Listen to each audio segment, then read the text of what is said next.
તો petrol diesel પર excise duty કેન્દ્ર સરકારે ઘટાડતા ભાજપના પ્રદેશ અધ્યક્ષ જગદીશ વિશ્વકર્માનું નિવેદન। મોદી સરકારે સામાન્ય જનતાની રાહત આપી છે। પેટ્રોલ ડીઝલ પર એક્સાઇઝ ડ્યુટી ઘટાડી મોટો નિર્ણય લેવામાં આવ્યો છે। माननीय प्रधानमंत्री नरेंद्र मोदी जी नेतृत्व हेठळ केंद्र सरकारे सामान्य जनता ने मोटी राहत आपवानो ऐतिहासिक निर्णय જ્યારે લીધો છે।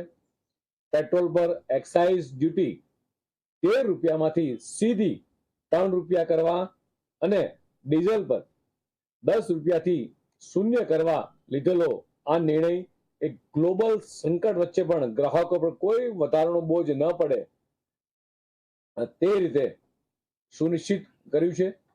આ નિર્ણય માટે પ્રધાનમંત્રી માનનીય નરેન્દ્ર મોદીજીની સંવેદનશીલતા ભારતની મજબૂત અર્થવ્યવસ્થાનું એ જીવંત ઉદાહરણ છે।